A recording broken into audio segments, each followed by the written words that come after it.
On this episode of That One Movie Podcast, we're going to review Teenage Mutant Ninja Turtles Mutant Mayhem. We'll start off spoiler-free, then we'll warn you before we dive into our spoiler-filled discussion. But beforehand, we are going to rate the news from this week in the world of entertainment, discuss it. These are the topics, including but not limited to Scream 7 is in development. There's a secret prequel to Talk to Me that's already been filmed. What's going on there? Wonder Woman 3 with Gal Gadot, is that still happening? We'll talk about that. And tons of rumors are circulating about Fantastic Four for the MCU. Who is that cast going to be? Well, stay tuned. We might have some answers for you. As always, use the time codes in the description to skip to whatever segment you want to hear about the most. Skip over the ones you like. I don't care about the Fantastic Four. Just you don't scroll need to right to over, or you can listen to us ramble about that. Maybe be a little funny, maybe have a little insight. Otherwise, I am Jimmy Youthy. I'm Holden Sutter. And it's time for Tom. Tom.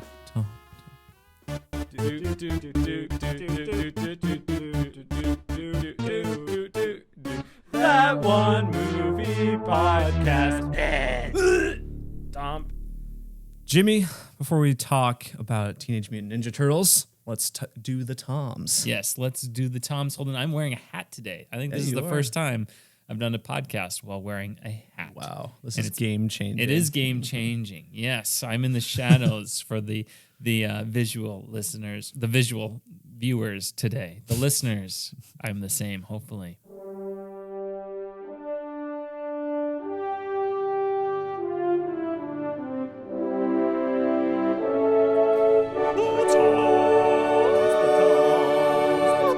The Toms. Toms is the rapid fire segment in which we rate the news of the week in the world of entertainment on a scale of three famous Toms: Brokaw, Bombadil, and Bergeron. Brokaw's the highest, Bombadil's the lowest, and Bergeron is somewhere in between.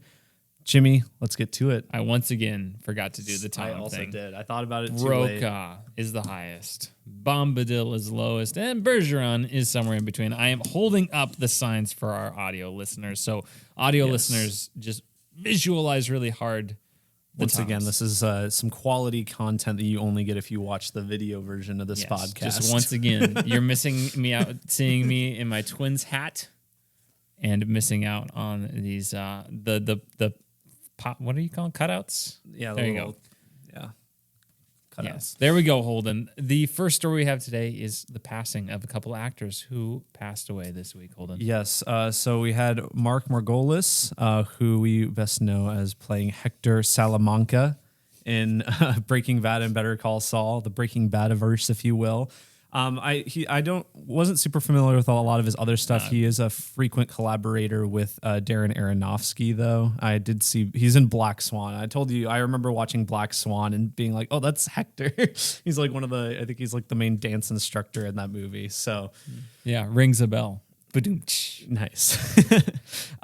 He was fantastic as Hector Salamanca. I don't really know him for any of his other work, but terrific in that role. I like to pretend like I'm him sometimes, and Emily doesn't appreciate that when I'm like ding ding ding ding ding. Yeah, no, and he played the character really well. I mean, we've talked about how I was surprised when he wasn't like handicapped or anything. It turned out he wasn't, like the actor. Yeah, I mean, he can't. I mean, outside of a few, like maybe like a season in Better Call Saul, or or two maybe, but he has to do a lot of acting with his eyes and his body language, and you can he's get so inside good. His mind and understand what he's thinking, and that's a testament to the writing and to the acting. Of course, Margolis. So we give him definitely a Tom Brokaw for his performance in Better Call Saul and Breaking Bad. And then the other actor who passed away is Paul Ruebens, who is best known for his role as Pee Wee Herman. Jimmy, you ever watch any Pee Wee Herman content? I never watched any Pee Wee Herman. Really? Kind of freaks me out a little bit, but he seems like a really nice guy. So I'll give him a freaks you out. He's just kind of weird. I don't know. Yeah. He not for me. If you enjoy Pee Wee Herman, great. I just never watched him. He's also did a lot of voice acting as well. But Pee-wee's Big Adventure, very good movie. Also one of Tim Burton's first movies he ever made. So good movie. There you go. So Brokaw for both of them. Sad to see them go. But Jimmy, Scream 7 is happening. Who would have guessed? Sorry, it took you literally. Oh yeah. Who would have guessed Scream 7 is going to happen, because 6 was like the highest grossing one out of the whole series or something. Yeah. So makes sense. However, the filmmaking duo of the previous two movies, 5 and 6, known as Radio Silence, are not going to be returning because they're preoccupied with an unannounced Universal monster movie. Oh, well, those always turn out to be great. Yes. So good for them. I'm excited to see more. So I guess 6, I didn't love 6. I really did enjoy 5. Honestly, don't remember 6 all that much. I was like, why is this even in New York? Nothing has really happened that's New York related, other than one scene that's in the subway that's just in the trailer. I kind of remember thinking they're about on the same level for me personally. They're both enjoyable, nothing like groundbreaking or anything, but fun, slasher satire movies.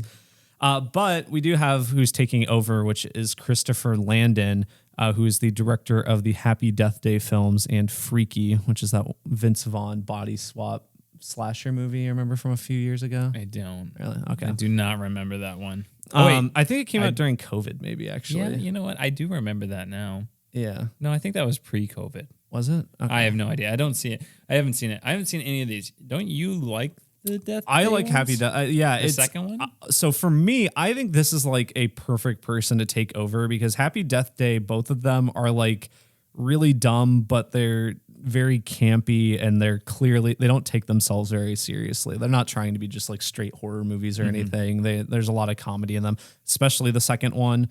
And Freaky is kind of in that same boat as well. So honestly, since he's already directed some slasher movies and some movies of similar tones, I think this is a good fit for me. So. Yeah, I will reiterate a broca here, although I would prefer Christopher Nolan. Yes. Where's his Scream movie? Well, he's too busy doing Ace Ventura 3. That's right. Yeah.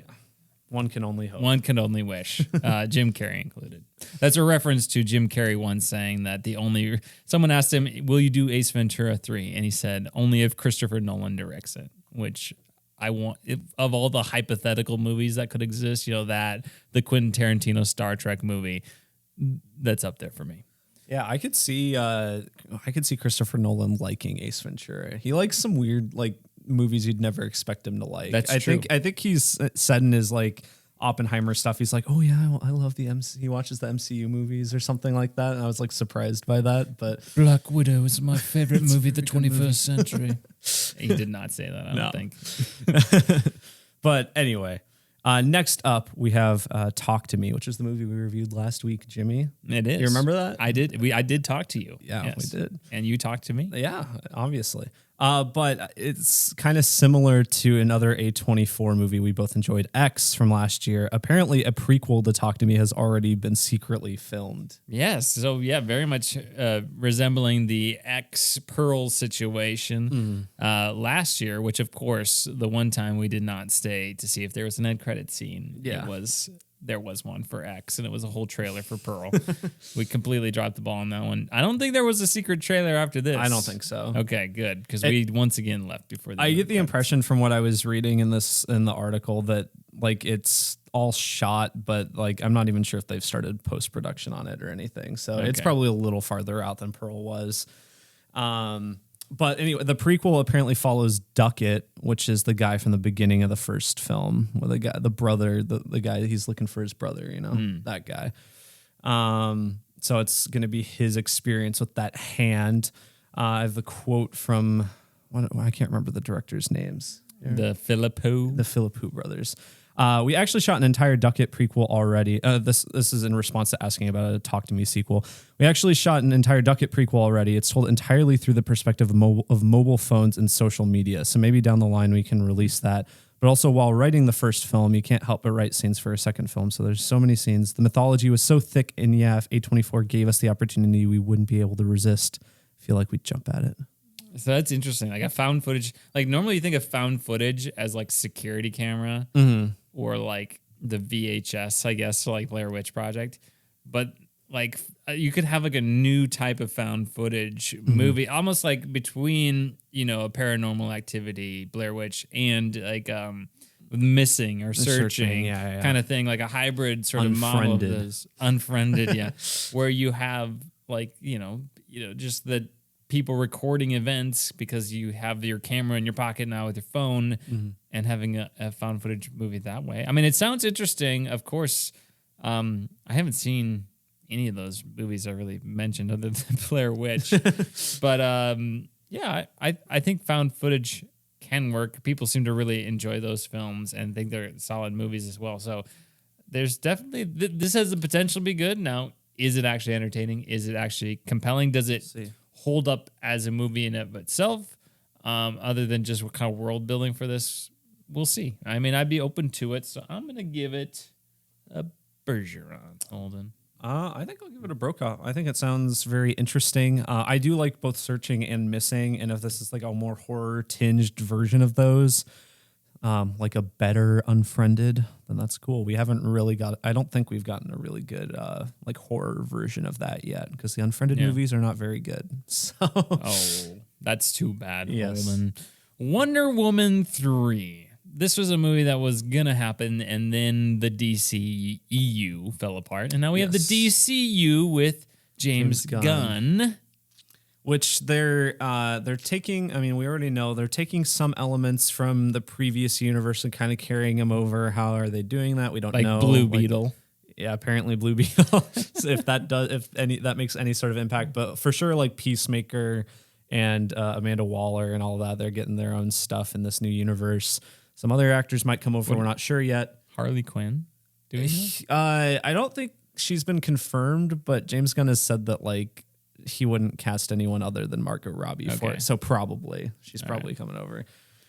Anyway, Wonder Woman 3 is apparently still happening though, because Gal Gadot says that she has heard from James and Peter, that being James Gunn and Peter Safran of DC movies, that they will be developing Wonder Woman 3 together. However, Patty Jenkins' involvement at this point is unknown. I mean, I can't imagine what else she's doing. Well, I know officially, so Patty Jenkins had an idea for Wonder Woman 3, and they said no, thank you. Mm-hmm. So probably not Patty Jenkins. I would guess. Yeah, they maybe just didn't like the idea or whatever. So I've also heard that this is not happening, and that Gal Gadot misinterpreted what James Gunn and Peter Safran were saying. Like, oh yeah, we'd love to work with you. And then, like, she took that as like, oh, Wonder Woman 3. Now, that could be a misread of the situation, too. So, yeah. I personally, I'm not married to anything that happened in the first two Wonder Woman movies, especially that second one. Oh, yeah. That second one not very good. I love Pedro Pascal. Mm-hmm. I think Gal Gadot's a great Wonder Woman. That second movie, I think, is really, there's a lot of really bad stuff in there. And problematic stuff. Yep. And I just don't think I would want to be, and also just doesn't make sense from like a world building standpoint. I don't even remember what happens in that movie, but I just remember being like, it was weird. I don't know. It felt weirdly out of place in the larger universe. Not that the DC universe has ever really felt the most cohesive, but yeah, it just felt odd where it was. Yeah. I just would, I'm totally on board with bringing Gal Gadot back. I think she makes a good Wonder Woman. I don't think she's been given anything to really work with.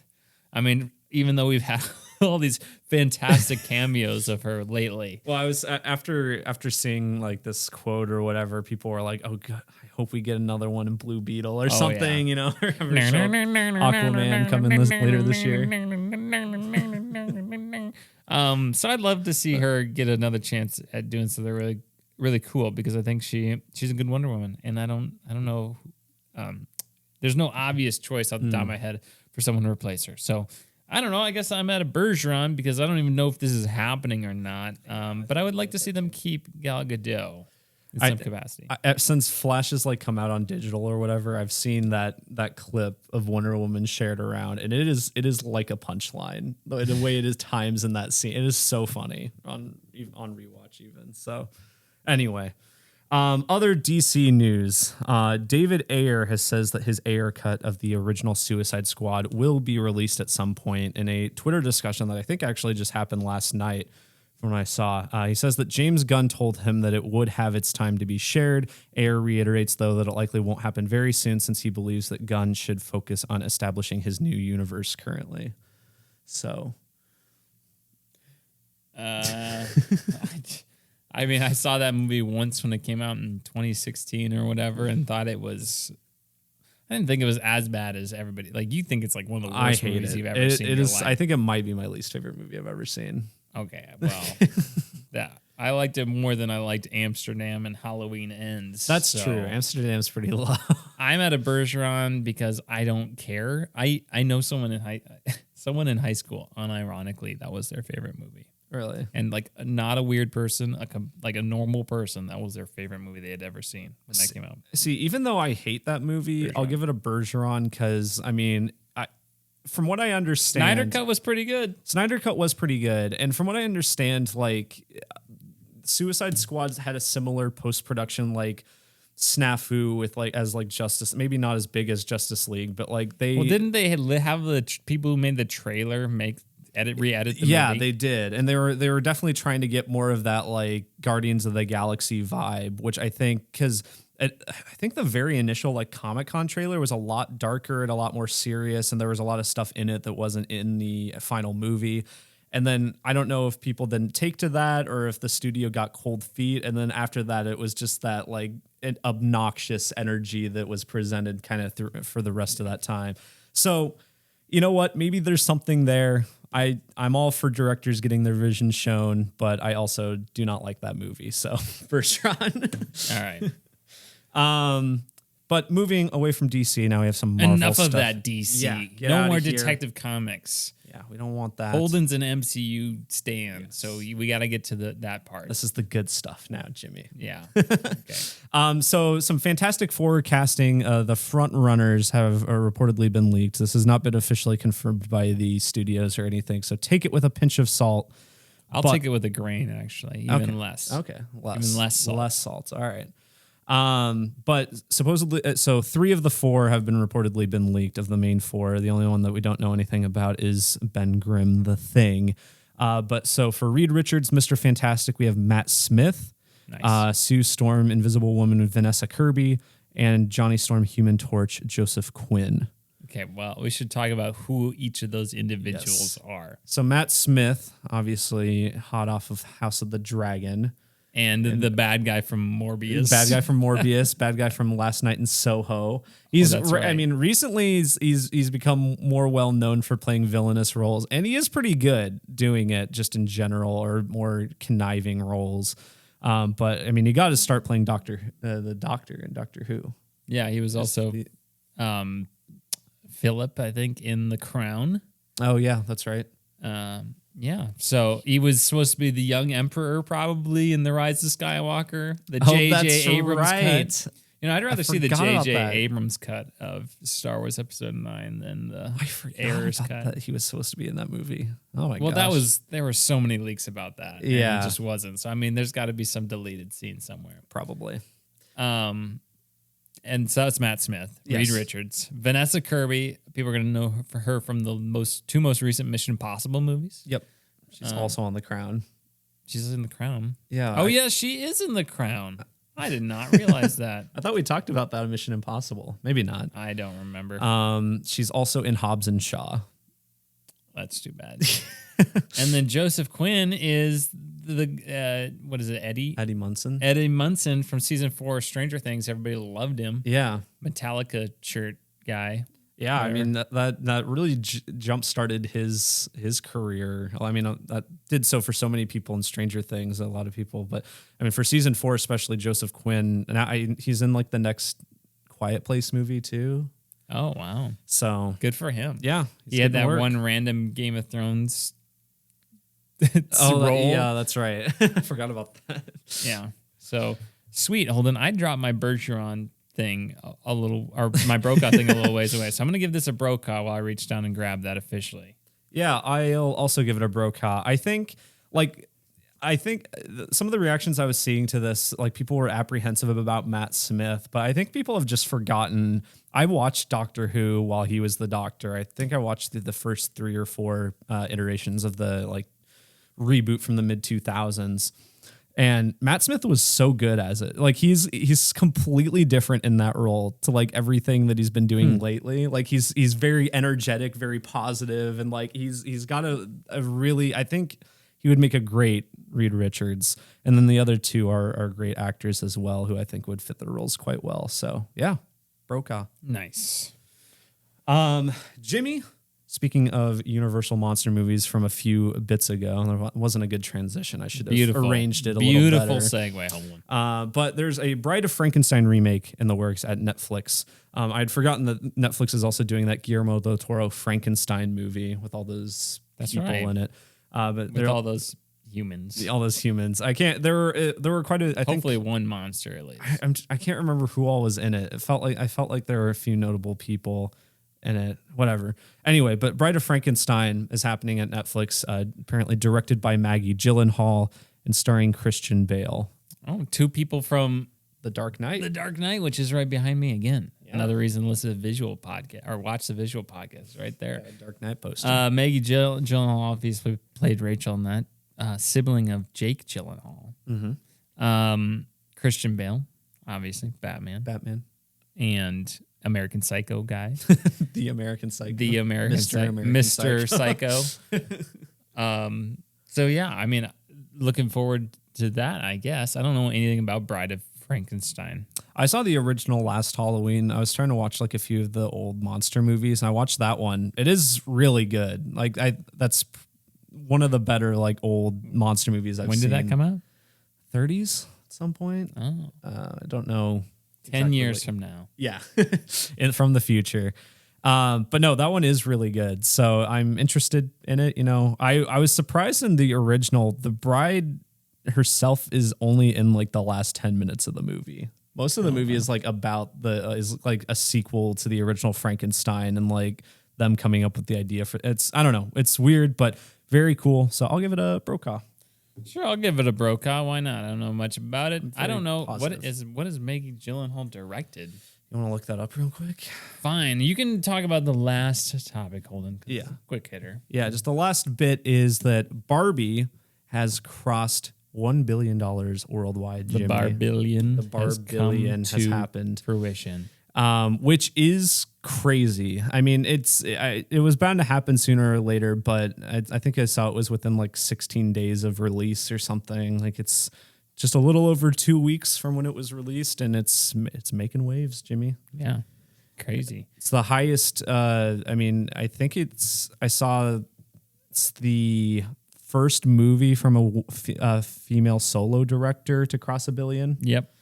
So that's cool. Trying to see here. I feel like I've seen a Maggie Gyllenhaal directed movie, but I can't remember what it is. Why am I should be on IMDb. Just do Maggie Gyllenhaal. Maggie Jill. How do you spell Jill? Yeah, there you go. Like that. And this is good content. This is great content, Holden. Actress. Director there. Two. How do I? Now I just deleted it. Oh. 2. I want to delete actress. There we go. The Lost Daughter. Oh no, that's what it was. Homemade. The Lost Daughter was like Oscar nominated for like actress, I think, or something last year. That's what it was. I hadn't seen it, but I remember hearing it was. The Lost Daughter is a director, and then she directed one episode of the series Homemade. Interesting. There you go. Okay, well, Brokaw for Barbie. Congratulations on making a bunch of money. $1 billion. Very, very much love that movie. So. Holden, that brings us to our most integral segment of the podcast, which of course is TOMPeyes, our weekly review of Popeyes chicken. Yes. Which we go to Popeyes every time, pretty much before we see a movie in the theaters, if we can, if we're going to see it together. Holden, this week, our Popeyes experience. It's interesting. Once again, you never know what you're going to get. That's why this segment exists. We did not eat at Popeyes this time, and not for lack of effort. Not for lack of trying. Yeah, we were there, mm-hmm. and in fact, I have an image of the car we mentioned last week, the 30-inch rims. 30-inch rims car. So if I remember to edit that in, it'll be edited right here, so you can see it again. Once again, watch the podcast on YouTube to get that exclusive visual content. But you could kind of see if I'm too loud, you're too old. Yes, there's a nice sticker on the side, decal on the side that says if it's too loud, if I'm too loud, you're too old. Something along those lines. Very classy. And then once again, 30 inches on both sides, just in case you're wondering how big the rims were. Yep. So that's there. I had to get a quick picture of that. No license plates to respect their privacy, obviously. Of course. But we get inside and there's just like half a dozen people just kind of waiting. And some of them are like in the little queue to get in the line. So but they said they had already ordered. Well, I'm like, they're like standing there, but they're not. They're like 4 feet away from the register. So I'm like, are they waiting in line like awkwardly a little bit farther away? And they're like biker Santa Claus looking guys. Yeah.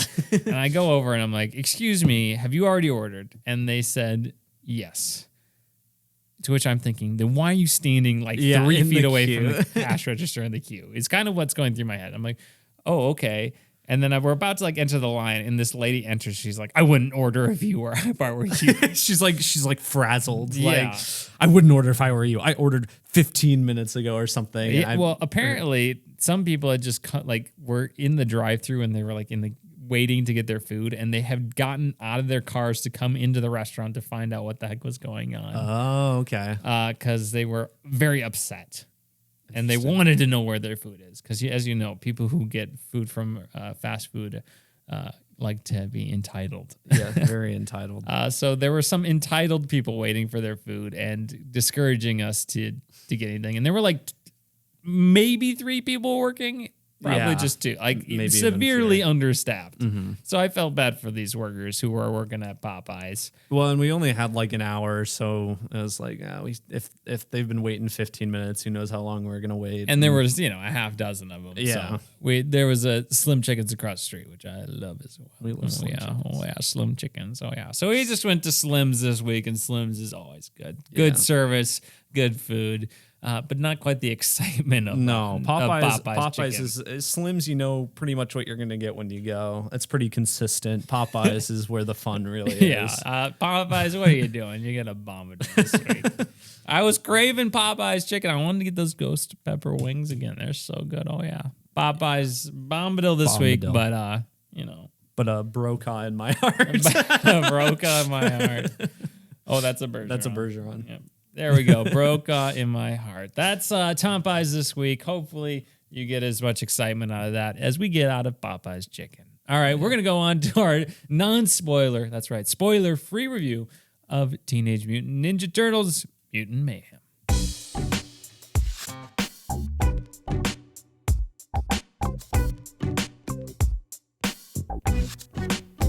All right, Teenage Mutant Ninja Turtles, Jimmy.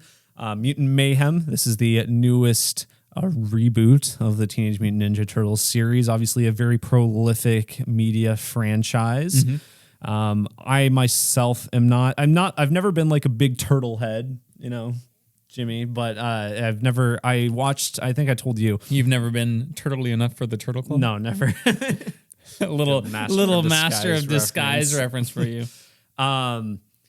No, I watched like the 2007 animated movie in theaters. I remember really liking it, but I haven't seen it since like the year it came out. And yeah, I never really watched the cartoons or anything. Never saw the live action movies. I watched the first 90s movie, and my hot take is that movie sucks. A lot of people really like that movie, but I turned it off halfway through. I was like, maybe the ending is really good. Maybe that's where it is. I've never seen it. Yeah. Yeah, never been turtly enough for the Turtle Club myself, Holden. I remember kind of actually liking the Michael Bay one when that came out. I think I was in high school, like something like that. Probably not very good upon rewatch, I'm assuming, with Will Arnett and Megan Fox. But this one, Holden, our synopsis here from Google. After years of being sheltered from the human world, the Turtle Brothers set out to win the hearts of New Yorkers and be accepted as normal teenagers. Their new friend, April O'Neil, helps them take on a mysterious crime syndicate, but they soon get in over their heads when an army of mutants is unleashed upon them. Holden, this movie is directed by Jeff Rowe. Distributed by Paramount Pictures and at a budget of $70 million. Jeff Rowe, hot off of Mitchell's versus the Machines. Mitchell's versus the Machines, which I never saw, and you quite liked. Yeah, I quite liked. It's I can definitely see. I mean, that movie, I think, somewhat inspired by Spider-Verse, but I also think a lot of that was probably in production before Spider-Verse had come out or whatever. But I guess Lord and Miller did produce it as well. But I can see with the kind of the crossover from that movie to this movie, because that movie is also very stylish, has some I would say some better written young characters in it, and this movie I think is also kind of in that vein where it actually feels like teenagers and stuff. Yes, definitely. There's a lot of crossover there. Overall, I liked this movie. I thought it was pretty good. Nothing like groundbreaking for me, but a solid time. I think the animation is gorgeous. Yes. And maybe my favorite looking animated movie, just from like a overall aesthetic standpoint. Like I really liked the style of it. Interesting. It is really good. Like every shot looks like a painting, in a beautiful way. I just think it of the recent movies we've got that looked great, Spider-Verse, Puss in Boots, The Last Wish, this one, I really like the look of this. I think this is a movie that doesn't exist without Spider-Verse. No. I think this is like a post-Spider-Verse movie. I don't think it quite hits the heights of Spider-Verse, which is, not fair, because that's one of the best animated movies of all time. But you can clearly say, that they tried to kind of replicate that vibe with this movie, with the Teenage Mutant Ninja Turtles, and I think they did for the most part. I just think the plot, I really like the first chunk of this movie. Like the first act of this movie, I was quite enjoying. Thought it was a lot of fun. And then when the actual plot kicks in, I just lost interest overall. Like it wasn't bad. It was never bad. Like no, I don't think there's anything that's not great about this movie. It's just like I just wasn't as interested. After that, I didn't think it was. I don't know if it was just wasn't as entertaining to me once that happened. I thought the turtles are very Gen Z, Gen Alpha, whatever you want to say. Like they say the word sus a few times. Wow. The word Riz. The word Riz is used a couple times. They do some like TikTok dances. Yeah, they definitely. I mean, the voice actors I think are literally teenagers, and they're great. Yeah, they are knocked great. it out of the park. In general, I think it's like it does the best vibe for a franchise called Teenage Mutant Ninja Turtles. Most of the time, they do just feel like 30-year-olds voicing teenage characters or whatever. This is the first time it really does feel like kids or whatever. I do think I feel like this is one of the first movies where like some humor like just didn't work for me straight up, but I also think there's a lot of humor that I'm like, I'm too old. I do not understand this. I just think that they did. It didn't ever feel like forced. It was like, it was a very natural feeling. Generational references. Like I never was like, oh, they're just doing that to make to show us these are Gen Z, Gen Alpha, teenage. Like it didn't feel that way to me. It felt like genuine. This is what these turtles were. These like teenagers would be doing in this situation. Like it didn't feel forced to me. It just didn't add. Like it didn't add anything for me. I was like, okay, yeah, I understand that there are these teenagers.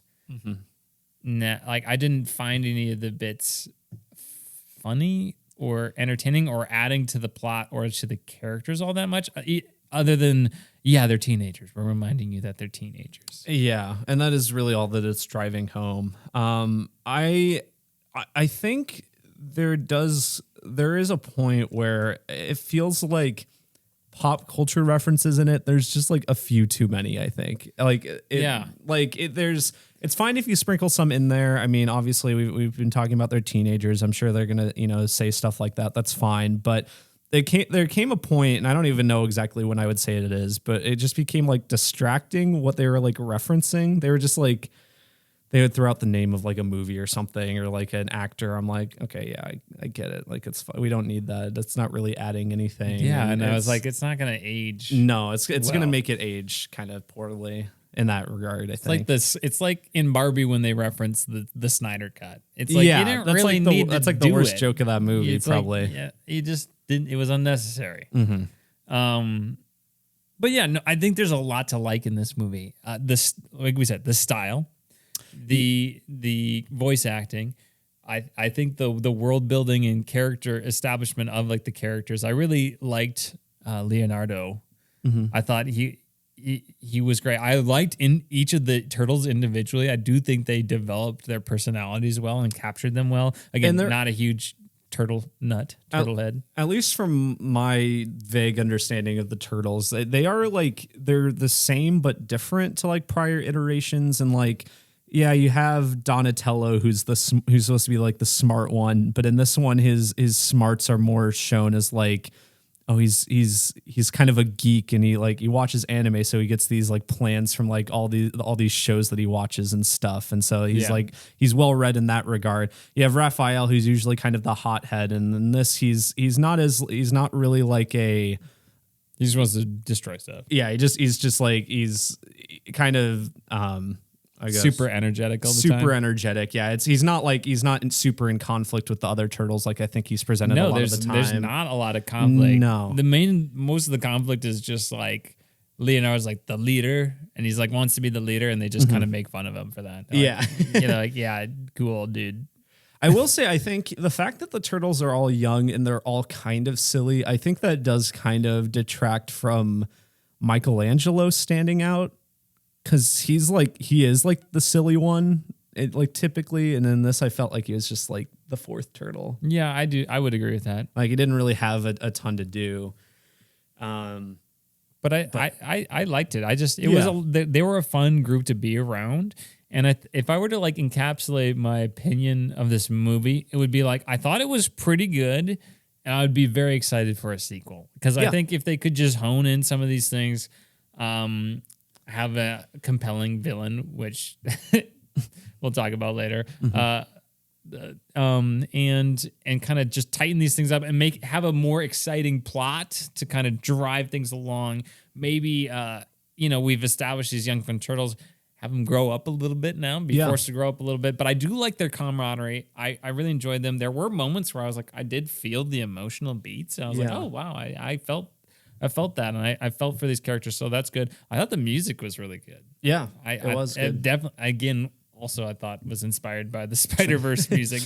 But Trent Reznor and Atticus, it is Reznor, yeah, and Atticus Ross of 9 Inch Nails. Oh, but they worked with David Fincher. They won the Oscar for Social Network soundtrack and the Soul soundtrack. I think they did too. But they've done Gone Girl and stuff. This was a really good score. Yeah, I thought this was really solid. It's at like a 96 on Rotten Tomatoes right now. Is it that good? I don't think so. But I think if you see this, you're going to like it. I really don't think there's anything that's like that. Like there's nothing that made me like, oh, I don't like this. So I think everything was solid or better. And kind of across the board. Yeah, aside from some of the humor not really landing with me, I would also say kind of one of the central conflicts of the movie is the turtles. They like want to become like accepted by New York or whatever, and they want to be able. I mean, they really want to go out onto the surface and explore, but they can't because humans and whatever. But I feel like and without spoiling it, I feel like that whole plot is kind of resolved too quickly, I think, and not necessarily within the movie, but I feel like it's like they don't spend a ton of time on it, and then it happens like towards the end. I don't know, and I actually have an idea in my head of how I think it would work even better, which I can talk about in spoilers. But yeah, that wasn't the most natural to me. But other than that, I mean, as you said, animation was great. I mentioned to you, I loved that like all of the human characters are just like disgusting. They're just horrible. Like they just are horrible designs, but like on purpose. Like everyone's just got like random lumps in their faces. Yeah. It's like the turtles themselves are like the most normal looking things. Yeah. Yeah, no, I can see what you're saying with your gripe there of like wanting to be accepted, that sort of thing. But I don't know. I didn't have a huge issue. I can see where you're coming from though. probably out of the like, I'll for lack of better terms, I'll say Spider-Verse like movies, even though I think that's a little reductive for some of these. But it's probably my least favorite out of, like, if you include Puss in Boots and even Mitchell's versus the Machines, and obviously Spider-Verse itself. Probably my least favorite out of all of them, but still good. Those are all good movies. I mean, I haven't seen Mitchell's versus Machines, but they're very, very, very good movies. Yeah, this doesn't reach Puss in Boots 2 for me. It doesn't reach Spider-Verse for me. But again, the bones are there. Yeah. I thought a lot of this was really solid, and I just would love to see the pieces come together. I would be very excited for a sequel to this, and I think it's a really good movie waiting to happen. I hope this is successful because I would like to continue to see movies like this because I think it was good. Yeah. Yeah, no, I totally agree. So who's this movie for? I think, of course, if you're a fan of Teenage Mutant Ninja Turtles, a turtle head, turtle club. If you're turtly enough for the Turtle Club, check it out. Otherwise, is this rated PG? I think so. PG. I think it's PG. Just PG? Mm-hmm. Yeah, I think this is a relatively just fun kids movie. I think the kids are gonna like it. I think you if you're a parent, you'll find enough entertainment out of it. I could see this being like a really popular Netflix movie at some point, sort of thing. Well, Paramount Plus. Or Paramount Plus. Well, that's too bad. Maybe not then. But yeah, I just think this is like an inoffensive movie. Like anybody who sees this is probably gonna like it, unless you're like one gentleman at our showing who was really tired when he took like his grandkids literally or something. snoring in the movie. That's pretty funny. Yeah, I thought it was a good time. I think most people are gonna have a good time. I think you're gonna at least like it, and I could see a select group really, really loving it. So. That's where I'm at. So go see it if you're on the fringe. Yeah. I think it's kind of a fun new take on these characters. I think we'll talk about it in spoilers, but essentially, especially like Splinter, like the way he's kind of portrayed in this movie, I think is a lot different than in other adaptations. So that kind of leads into the way the turtles are raised and everything. So that's all interesting. April O'Neil, I think, is also a bit different from her other portrayals, but it's very cool. So yeah, I probably give it like a 7.5 out of 10. All right, sweet. Let's dive into our spoiler review. Again, if you haven't seen the movie, you don't want to get it spoiled for you, use those time codes down in the description to skip to our final segment. What are you doing? Otherwise, here we are going to dive into spoilers right after this.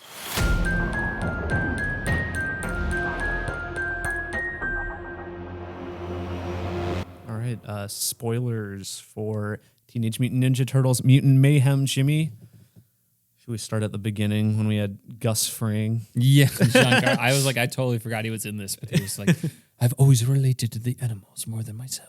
Or what? I don't know. I can't do it. Giancarlo Esposito. It's just everything is so articulate, and methodical.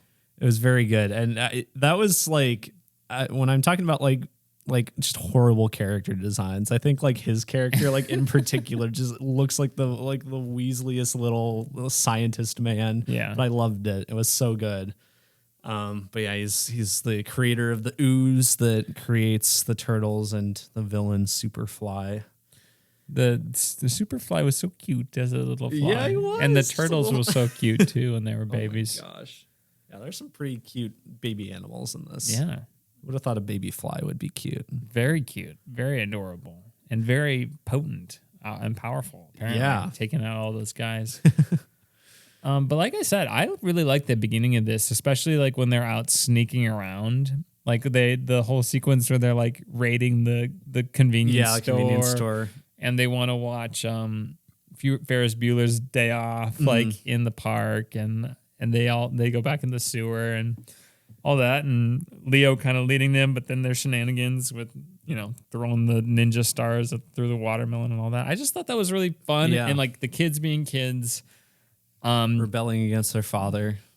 Yeah, but like in an innocent way, like just like, oh, I want to experience new things and live life, and them wanting to be like, oh man, I just wish I was normal and could do these human things, and I just thought it was very sweet and innocent and just nice, and anything else you want to just add to the beginning segment of the movie? Overall? I mean, maybe talk about the relationship with Splinter. Yeah, and I was going to get into that. But Splinter, once again, not super well read on the Turtles comics and other stuff, so it could be similar to another interpretation. But usually, from what I understand, Splinter is one of two things: is either a human that is morphed into a rat, a former like kung fu master or whatever that's turned into a rat, or it's the rat and he was a pet of a former master that then when it gets the ooze on him or whatever, he knows all the stuff already or something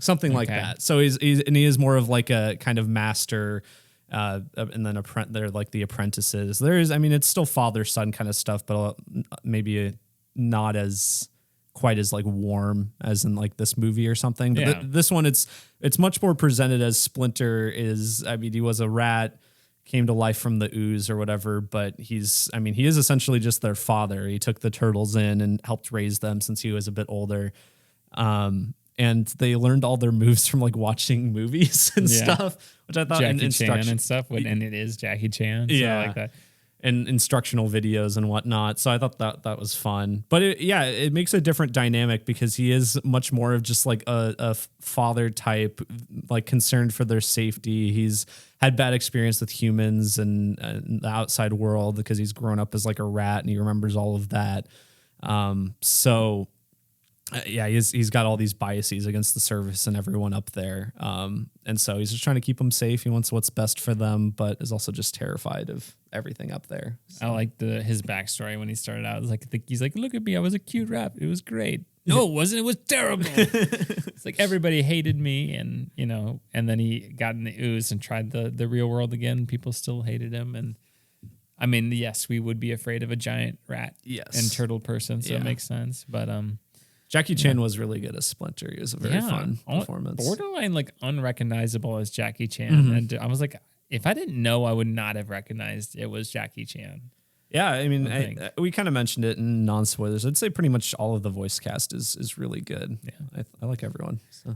Should we talk about it's Ice Cube, right? Is Superfly? Superfly. Yeah. I thought I understand where they're going with Superfly. Mm-hmm. I just don't. It just didn't do it for me. It felt very generic. Like there wasn't really like an interesting hook with him. I mean, like obviously he's a big mutant fly, so that's like interesting and fun and whatever. And the design is cool. Yeah, he got the big claw. But Ice Cube does good. I mean, he does the Ice Cube thing, which is always I think Ice Cube is always just entertaining in any movie he's in.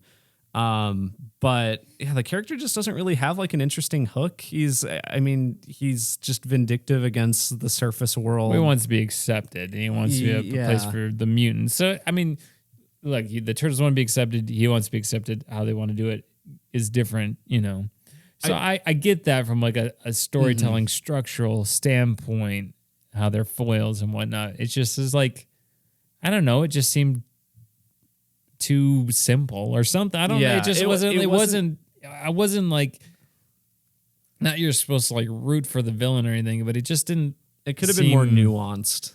Maybe I think. I don't know, or just more. It just wasn't very interesting to me. It's like, all right, here's the plan, and I'm gonna do it. And if you don't want me to do it, then I'm just gonna hurt you. And I thought you guys were cool. And yeah, and it's. I'm saying this stuff. I'm also, I know I've talked about how I love just comically evil villains too, but he's also not that. He's like he's like in between where he's not like a fully like sympathetic villain where you understand his motivations and everything. And he's, you can almost side with him, but he's also not just, mustache twirlingly evil. He has a motivation and you can kind of understand it, but it's just not like, I feel like you'd never really get enough time with him maybe to like, well, it's like the MCU villains as of late, right? Mm-hmm. There's some sort of like refugee. I would say these are mutants. They can't live where they want to live. Yeah. And they have a motivation. They want to belong or like refine their way in society or have their own place, whatever. And then they just want to do something evil to do it. Oh, I'm just going to kill everyone. Yeah. And all the animals are going to become mutants against their will. It's like, okay. I don't think there's really anything in this movie that's bad. It's just like this was good. It was a well-written character.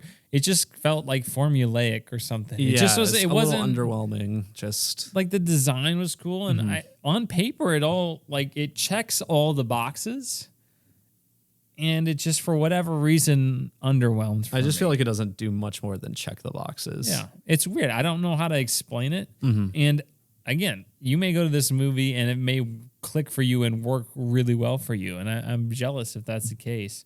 But it just felt very much formulaic, kind of by the numbers, but not in a bad way, just in a not going to the next level way. Yeah. And Superfly has his gang of mutant friends. Yeah, John Cena and Seth Rogen as rhinos. Yeah, Bebop and Rocksteady, which those are established TMNT characters. They're just a mutant rhino, mutant warthog, or whatever. Okay. Which I thought was interesting because they are I think they're pretty major TMNT villains, but I mean, by the end they seem like they're friends. So I don't know, whatever. But then yeah, you have you have a weird bat thing. You got a crocodile. Got Paul Rudd. Paul Rudd. I like it. I was like, is that Paul Rudd? Paul Rudd's character is pretty funny, actually. He's like pretty funny. the bro. What is he? A lizard thing? Yeah, he gecko of some sort. Let me see. reminded me of the thing, the guy in Monsters Inc. Gecko, Mondo Gecko. Oh yeah, of what's his name? The bad guy in Monsters Inc. Yeah. Gosh, I can't Mondo remember that Gecko, character's name. but the Steve Buscemi lizard from that movie. Mondo Gecko, Paul Rudd in this movie was great. Randall. Okay. Randall from Monsters Inc. Yeah, very much reminded me of him in the way he moved around. Yeah, I can see that now that you mentioned that. But I liked how he was a bro. And who did he? He got along with Michelangelo. Yeah, he did. Yeah, I thought that was fun. I really liked that. So there we go. Yeah, so that was all fun. All of those character designs were really cool and everything.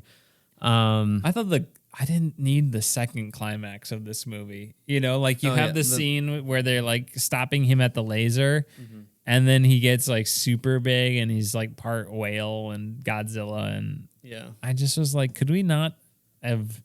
I don't know. It's weird because this wasn't that long of a movie, right? What was it? It was probably, I think it was an hour 40. I think we checked before the movie. Hour 40.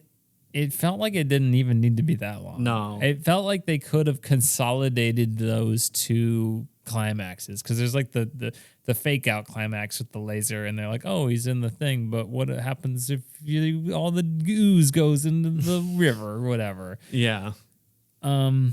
I don't know. And then I don't know. Or the second one was just longer than I thought it needed to be. I don't know. It was pretty long. It seemed like the movie was wrapping up and I was ready for it to wrap up. And then it went on another 15 minutes. Yeah. So I don't know. Maybe upon second viewing, I wouldn't feel as strongly about that. I almost certainly wouldn't. But upon first viewing, that's kind of where I was at. Yeah, I mean, it was another cool design, that big whale monster thing. But yeah, it didn't. I forgot. I was like, why were there horses? But I forgot he lands in a zoo. Yeah, the zoo. Yeah. But yeah, it's. I don't know. I feel like, and once again, maybe this is something that happens a lot with Teenage Mutant Ninja Turtles. But I just feel like they're ninjas and they're really good at fighting with weapons and stuff. I feel like them fighting a giant monster and having to throw a thing in its blowhole is it's any movie could do that. It doesn't need doesn't need to be a TMNT movie for this kind of climax necessarily. It just seemed kind of, I don't know, as you said, unnecessary. They had to get that Attack on Titan reference in there. Yeah. Which I didn't know. I didn't know that was their weakness. Did you? I've never seen it. I've never seen it. So. Hopefully that's not a big spoiler. But I mean, it reminded me of Spider-Man, the original Tobey Maguire one, or even Amazing Spider-Man with Andrew Garfield. Well, in the Tobey Maguire one, it's you mess with one of us, you mess with all of us in New York. Or an Amazing Spider-Man where they put all the cranes so he can swing across or whatever. That's so dumb. So it's all the New Yorkers teaming up, and that's nice. And then they get accepted. April O'Neil, the vomit.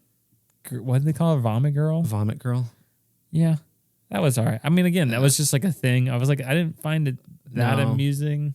I liked that she was, I mean, it makes sense because I think she's usually supposed to be about the Turtles' age, but now she's a high school reporter for the paper, and she's always been a reporter. But I A think real Holden Sutter. yeah, just what I did.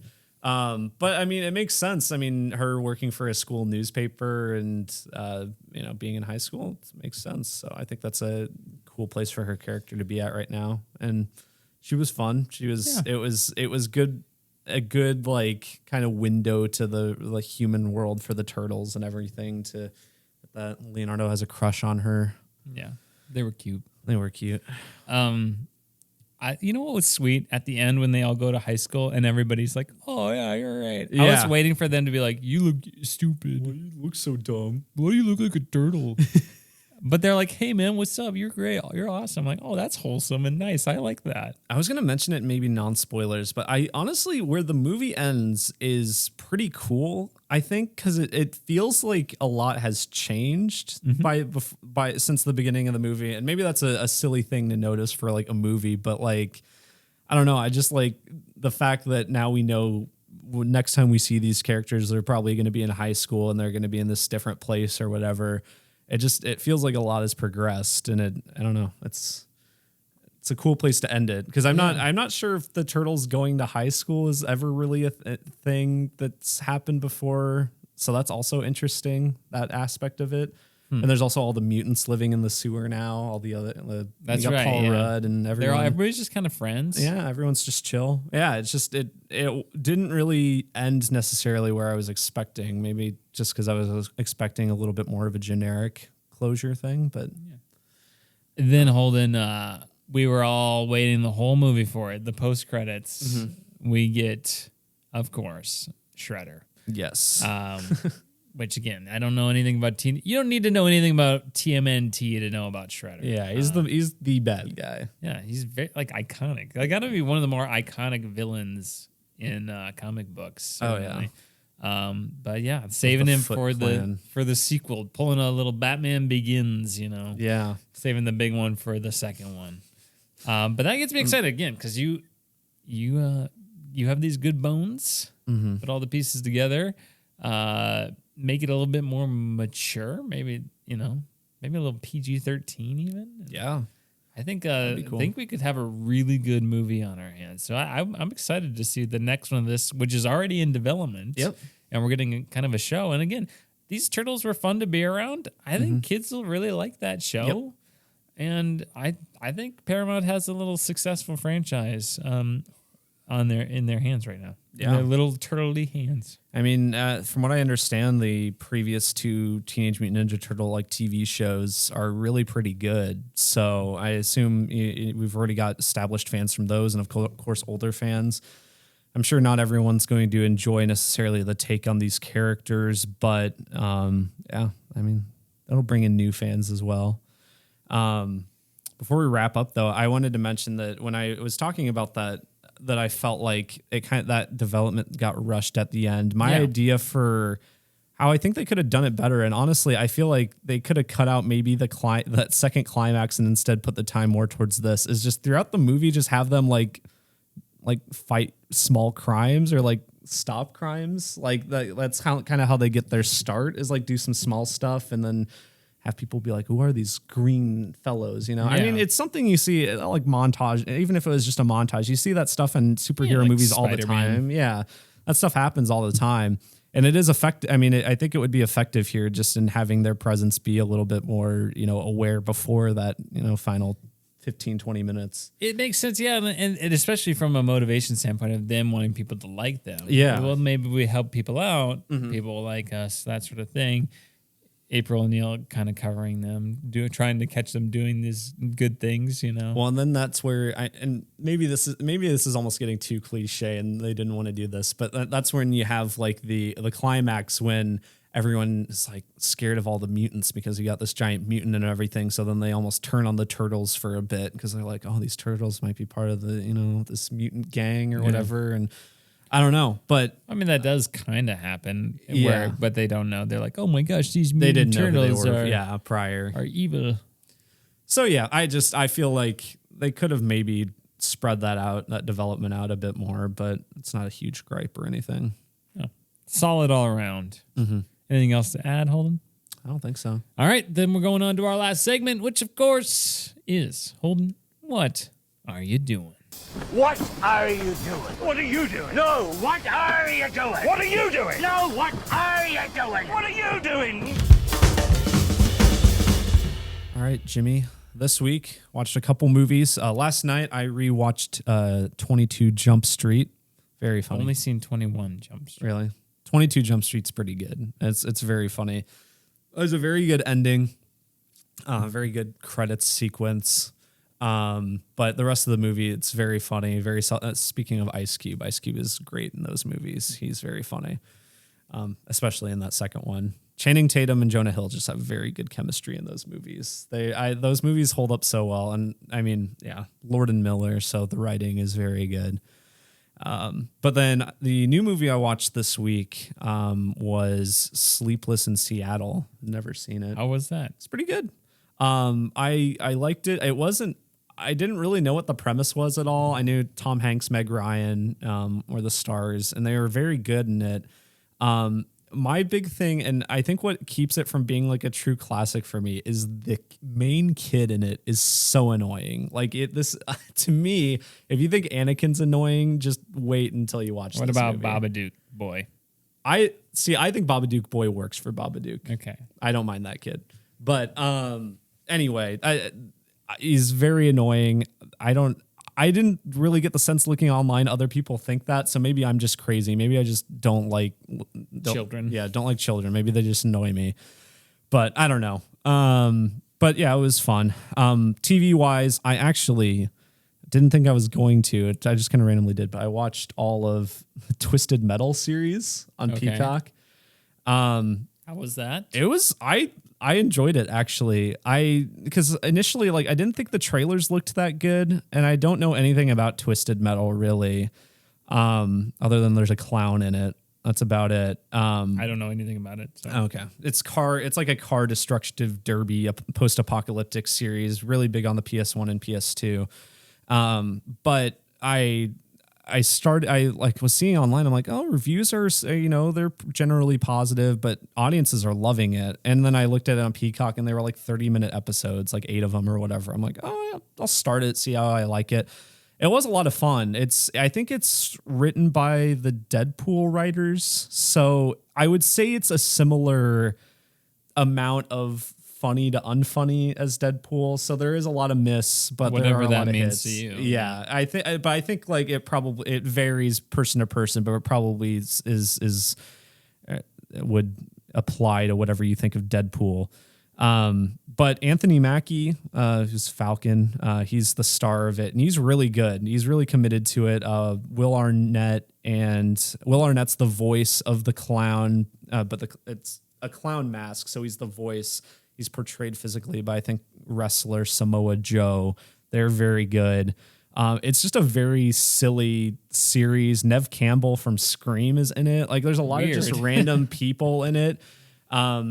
Special effects are kind of but I don't think it had probably the biggest budget, but it was pretty entertaining, very fun world. I don't know how well it's doing. I think the second season potential is really big, so I kind of hope it gets a second one, but we'll see. Yeah. Anyway, if you like Twisted Metal, the games, even though they haven't had one since like the PS3, there you go. There you go.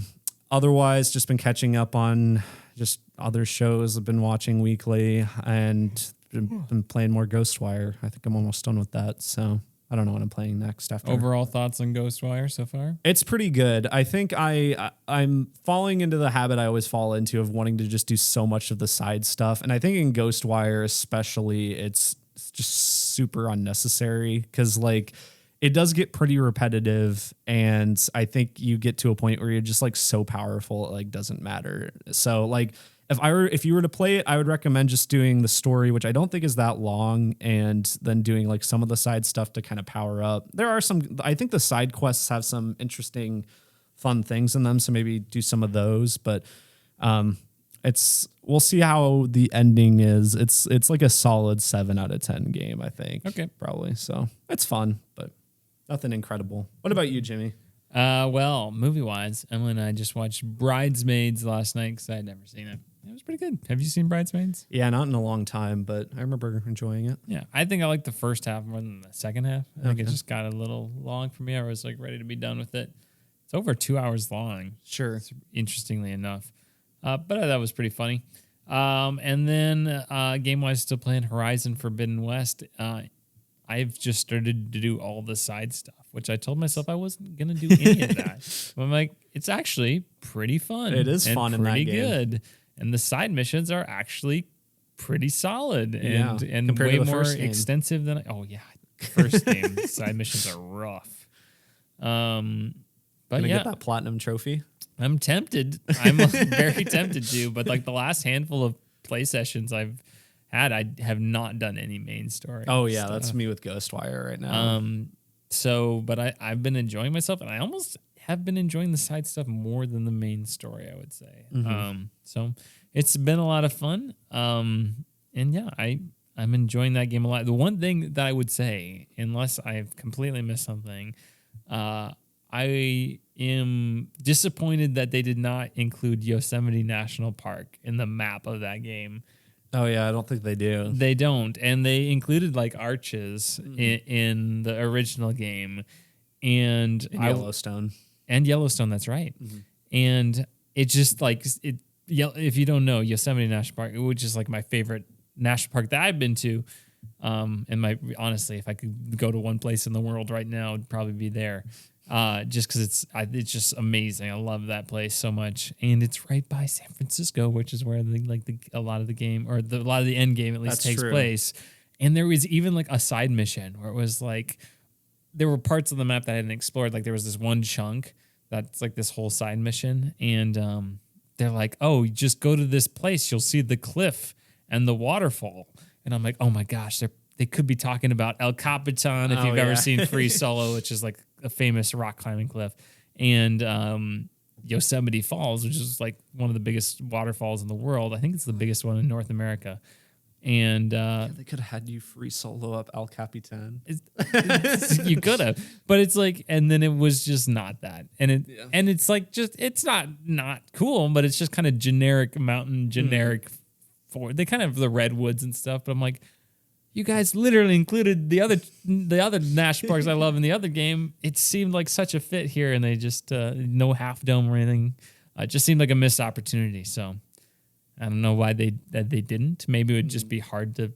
I thought it would just. I was like kind of looking forward to. I'm like, I wonder if it's in here, and I'm like, well, it was in the last game, so just a missed opportunity. Otherwise, that game's a lot of fun. Probably talked about that longer than I needed to, but that's the story of this podcast. Next week, Holden, what's going on? Is it Gran Turismo time yet? Next week? I can't remember what's next week. Well, I will pull it up while you're taking us home. All right. Well, if you want to leave us a request, you can do so by leaving us a 5-star review on iTunes or email us at tompodcast@gmail.com or donate to our Patreon. Let's see. August 11th. Well, let's see. Where's Gran Turismo? Gran Turismo got pushed back like 2 weeks. I remember we talked about that. It's like the end of August, I think. 28th? Oh, yeah. 25th. Well, that's later. So we are going to... There's the last voyage of Demeter next week. There's the Meg 2, which we could always do. We could always catch up on 80 for Brady. Yeah, I've heard that they cloned Tyrone on Netflix is really good. We could do that as well. That's an option. We'll come at you with something next week. Blue Beetle is 2 weeks away. Wow. Yeah, no one is talking about it. No, I didn't realize it was that soon. They have been playing that trailer. Have you? I thought about having us. Have you scroll up? Have you seen that trailer for? No, go down a bit. This is really riveting for the podcast. Have you seen the trailer for Slaughterhouse? Slaughterhouse? It is a sloth monster movie. That sounds funny.